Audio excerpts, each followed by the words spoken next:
JonTron.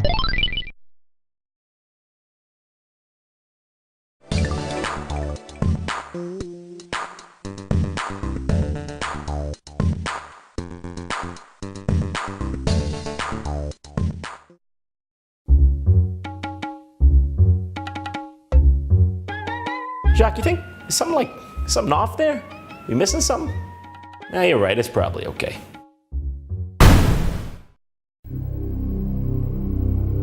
Jacques, what is this? Where'd you learn to do this? Have you been doing seed? Back off, old timer. This is cool stuff. Jacques, come on, man, you're smarter than this. Winners don't do drugs, remember? Just like all the arcades in the 80s told us. When I'm high, I feel like a winner. We gotta get you straight, Jacques. Scared straight. You see this call? I'ma treat you like a bitch. You gonna call my Chester whenever I tell you. Okay, maybe not that straight. The date is October 14th, 1982. Drugs are rampant in the streets of the United States. President Ronald Reagan declares them a threat to national security. The following decades will be shaped by these actions forever, as the war on drugs continues to this very day. The message was clear. Remember, winners don't do drugs. Remember when you'd play an arcade game back in the 80s or 90s? It would show you that screen before you played the game. Not to mention the numerous DARE campaigns that would tour school to school. I mean, truth be told, we didn't even give it much thought as kids. I mean, it was just so ingrained in our collective unconscious. I mean, drugs were such a problem in the 70s and 80s. By the time we were growing up, this was just accepted and expected. Anyone living back then will be able to recall for you the wealth of PSAs on the topic that ranged from realistic to ludicrous. Who taught you how to do this stuff?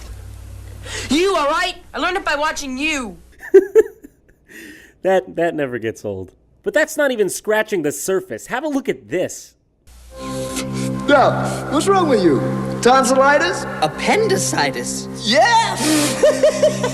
Hey, you know what? I think you got a point there. It would be bad if my surgeon was smoking pot while operating on me. Here's a list of other things I wouldn't want him doing. Anything else but my fucking surgery! Now, let's see if I can still make a straight line. You're really a piece of shit, aren't you?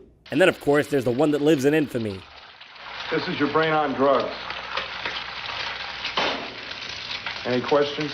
Yeah, I think I got a few. So you're telling me that my brain on drugs is a healthy, nutritious breakfast that helps my brain grow? Well, shit, I should do some drugs. How could the point not have been driven home? Even our celebrity idols were telling us that drugs were the spawn of Satan. It even got to the point when Hanna-Barbera and Pee Wee Herman were telling us to stay away. This is crack. You know, I'm just not sure how to deal with the emotions that come up after Pee Wee Herman tells me about crack rock cocaine. This guy just ushered a serious warning to me with that look in his eyes. This is a state of national emergency. You see, Jacques? You're gonna find out one way or another. You gotta get off this stuff. I mean, Pee Wee Herman himself was so upset, he went into a dirty porno theater, jacked his wiener right off. Can you blame the man? He was feeling emotional. He had to go make his dick cry. I'm still not convinced. Hey, little dude, send your mama and daddy out of the room. Oh, I live by myself, thanks. I don't have parents anymore. You know who I am. Snake, dealing in weed, coke, crack, your choice. One of each, please. Take one hit and you'll do anything to cop more. Steal from your mama. Hey man, you get bit by like a mosquito or something? You don't look so good. Do I look like the kind of guy that would do that to a kid like you? You look like a snake! Yes! What? What the fuck? I'm basically half reptile, so he just reminds me of one of my brethren. Okay, yeah, all right. You won't make this easy for us? That's fine. We'll take this to the only place you understand. To the world of video gaming. In the 80s, arcades were the cool hangouts for kids. They had Galaga, Donkey Kong, and of course, hard drug dealers. Now what can I say? It was a sign of the times. Pac-Man popping pills, Mario's eating mushrooms, and Simon Belmont, terrible off-screen addiction to heroin. And look at him in part 4. He could barely hold his whip. It's sad, really. That made arcades a prime target for the anti-drug campaign, which led to the creation of games like Narc. In this game, you're assuming the role of a narcotics officer named Max Force. Oh, and if you get a second player in there, they can play as Hitman. Lord have mercy. I guess nobody told me cops started doing wrestler names? I mean, not that I'm even upset, I just would have liked to know. Oh, this is great. Now we can finally teach kids good moral standards. You're busted.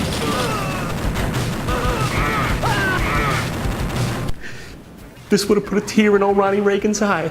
Well, alright, maybe those guys were just resisting arrest, you know? I mean, they had to be dealt with. After all, we're just going in there with enough firepower to protect ourselves.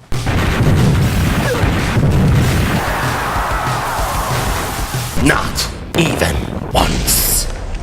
That was amazing. Well, to be honest, I guess they were just trying to portray with utmost realism how we handle drug offenders in this country. You're busted. Cocaine is really popular with the same guy. Too little, too late, talking leg. I'll be able to put an end to this drug ring once I figure out how to drive a stick. How's a clutch work again?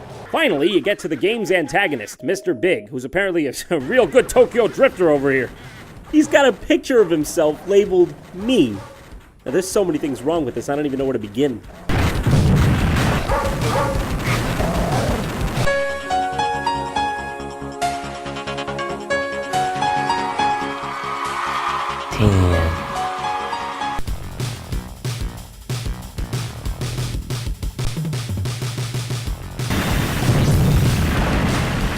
I guess Lou Bega had some hard time getting work after Mambo number 5. I've never seen a game go from a perfect 0 to a perfect 10 this quickly. Is this real life? Jacques, I'm not gonna sugarcoat this for you. You gotta get with it, gotta get clean. And to show you the light of the sober individual, we're gonna have to take the most extreme measure possible. Playing Wally Bear in the No Gang. Under no circumstances would I do this otherwise. Because it's basically akin to torture. This is madness. Why is that bear not wearing a helmet on his skateboard? That's besides the point, Jacques. This is officially your intervention. Welcome to Wally Bear and the No Gang. As you can see, the cartridge is kind of weird because it's not officially licensed by Nintendo. Also, on part of the label, there's a circle that says press here. And when you push it, it plays a Jeff Van Vonderen soundbite. We're gonna get you on a plane, go to Florida. I'm just playing with you, it doesn't do jack shit. Why is it here? Who was even out there manufacturing their own NES cartridges anyway? Oh, what is that? Chinese glue, mothballs? How many kids rented this before, huh? Probably got a disease now. This game was made in 1992 exclusively for a North American audience by American Video Entertainment. They're also known for such other classics as Blackjack, Puzzle, and of course, how can we forget Dudes with Attitude? So in short, that's how you know it's gonna be good. Wally Bear and the No Gang. Now I can already see him saying no to society's norms. Now as you can see, he does not wear his hat straight. No, it's perfect because if a drug dealer walks up to that side of his body, he doesn't have to say no to him. His clothes do it for him. What was the color palette on this one? Public restroom? Greens and browns, Jesus Christ. Uncle Gary Grizzly has been planning a party for you and the No Gang. Hey, Dad, I know you like to live your life on the free and easy, but do you think you could do away with the whole no pants thing till after I leave? Get a pair of those tearaway pants or goddamn anything, for God's sake. Yeah, Wally, I know how you feel. My dad doesn't wear pants either. Dad! Invite all your friends and try to reach his house before dark. Take care, Wally, and remember to say no. Stay smart. Don't start. Don't start what? Fires? Okay, no, that's a different bear. Kids, Wally Bear may have 5 lives, but you only have 1. So the game starts out in this suburban town. You play as this bear named Wally, who rides a skateboard everywhere. Also, even though you play as an anthropomorphic bear, dogs are still dogs and birds are still birds. And I mean, I can't blame him for being mad. I'd be pissed too if no one transformed me into a radical sunglass-wearing skateboarding version of myself. Oh God, seriously, that's it? 1 hit and you're dead? If you die, you have to go all the way back, and each level is ridiculously repetitive and difficult. I think it's worth noting that GamePro gave this game a 5 out of 5 on the fun factor and the challenge. Sister Sinister, you're full of shit! Also, looks like they had a Nightshade competition in this issue. Why'd no one tell me? I ain't gonna take that sitting down. The one saving grace is picking up what I assume to be a frisbee or perhaps it's a one-way boomerang pie. Yeah, I don't know, something like that. When you get it, you can actually shoot the enemies and finally kill them. Even though it's still really hard because these birds are endless and you're just on a skateboard the whole time. Imagine this, if every level in a video game was the ice level. That's this game. And it's got platforming. Oh, my favorite. Now you can actually take one extra hit when you equip the Frisbee. You can even just breeze through some of these levels if you just keep shooting in a straight line. But if you take any damage, the Frisbee goes away and you can't throw it anymore, so you might as well reset. Because this game is nearly impossible without it. Also, I think somehow you can stack up to 2 Frisbees and 4 hits using the skateboard as well, but I don't fucking know. Ricky Rat was trying to get Toby Turtle to join his gang. Who's Ricky Rat? Who's Toby Turtle? Who the fuck are you? He said Toby would have to take some pills. Oh, well, maybe I should go talk to Ricky Rat then and get some acetaminophen for the headache you're giving me right now. Yeah, by the way, skateboarding on the train is most definitely encouraged, kids. Eventually, you make your way out of the subway, which was in the suburbs, may I remind you. You find yourself in another neighborhood that looks exactly like the last one. Oh, okay, then you're supposed to go into another subway? How many subway connections I gotta make to get to my uncle's house? Maybe my parents could have given me a ride if they weren't so busy mauling each other's privates. Hanes, Levi's, Dockers, take a trip to the Gap, Dad. It's not that hard. Oh, okay, so this subway is a castle. This one's a castle. It's a castle. What?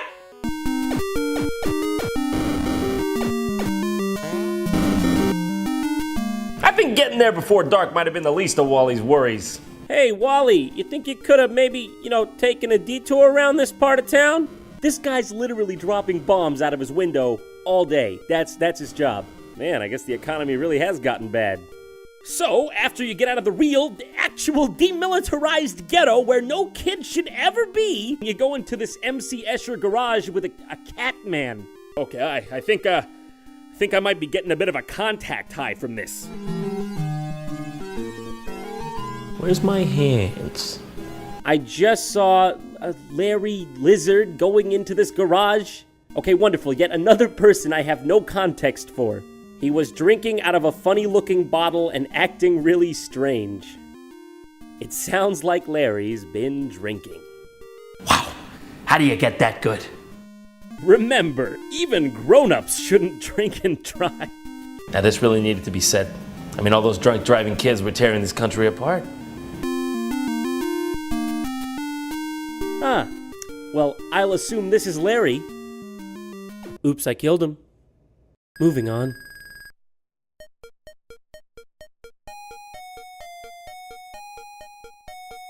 All right, I have to admit, this time I've been caught off guard. How exactly did that door lead to this? Hey, Wally, don't forget to take the shortcut to Uncle Gary Grizzly's through the Snake Cave. It's right after it's coming to me. It's the bomb ghetto? Yeah, you'll find it. Don't worry about it. This part is impossible. There are just so many things, and there's huge platforming pitfalls everywhere. It would take anyone many, many tries to even get through this part. And don't forget, everything is an ice level. How did this teach kids anything when they couldn't even get to the end of the game to learn the frickin' message?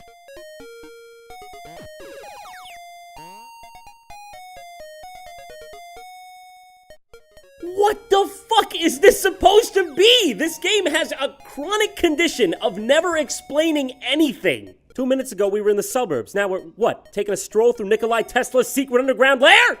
Apparently, according to Wally, I gotta infiltrate a frickin' fortress just to get to my uncle's house.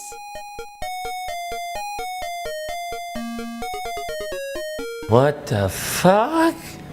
I promise I'll never do drugs again, Dad. By the way, this is literally the only room in the entire game that's like this. It's so out of place. Frickin' Plato's up here hucking loogies down at me while I'm trying to balance the top pillars on a fucking skateboard. Ladies and gentlemen, this is art. There's a million doors here, and there's only one of them that leads to the way out! To get past this part, you just gotta keep relentlessly scaling the castle and trying doors until you find the right one. Come on, come on, come on, yes! Oh, finally! Watch out for a man giving away candy. Are you aware that our city has an underground demon fortress in it? And apparently the subway just passes right through that shit. Give me the man. Give me the man right now. I'll take fucking candy right off his hands. It's amazing compared to what I've just been through. Oh, okay, yeah, that's fine. Let's just resume then, huh? Back to business as usual, just trying to play it cool after the shit I've seen. Just gonna keep this secret nice and tucked away in my soul until it burns a hole through it. This must be what Buzz Aldrin felt like when he got back from the moon. Wait, this? I gotta go in there? What is this, a crack den? I thought I was supposed to be getting off drugs.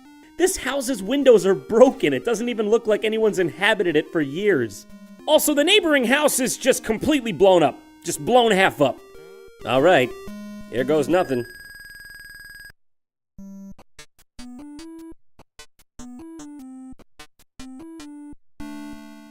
Is that my uncle? Is this my uncle? Oh, nothing wrong here. Just my uncle happens to live in Mad Max, and no one thought it was appropriate to tell me. So tell me, what's this award here on your shelf for? For staying alive this long? And I'm not even gonna comment on your pants situation because the squalor you live in is astounding. Does anyone know you live here? Do you get running water and electricity? Can you even afford pants? What do you mean, new friend? I didn't bring a friend. Is that me he's talking about? Am I the new friend? I didn't ask for this. Well, that's it? That's the whole party? Just this one slide where it looks like my face had an arrangement with the pavement? Oh, I'm restless. I can't deal. I gotta relax. Then get contra with the wind. That wasn't even funny. Alright, screw it. Give me a toke. Didn't. Calling the kettle black if I ever thought of saying I misrepresented myself. Away from me. You're a coward and a liar and a thief. That guy went to the moon. Thanks for watching JonTron, and if you want to support the show, you can help us out by signing up for a free 30-day trial at audible.com at this link, audible.com/JonTron. If you sign up right now, you get a free audiobook and you can cancel anytime. My recommendation to you this month is Hitchhiker's Guide to the Galaxy, narrated by Stephen Fry. He's a funny motherfucker. I mean, this show is really expensive to make. This is a real Egyptian urn. Cost me $20,000. Came with Nefertiti's dead cat inside. Which I'm aware, by the way, that's a steal for the price. Don't forget to subscribe and follow me on Facebook and Twitter. If you want to watch more JonTron, here are some suggestions. And also, the link for audible.com is in the description. See ya!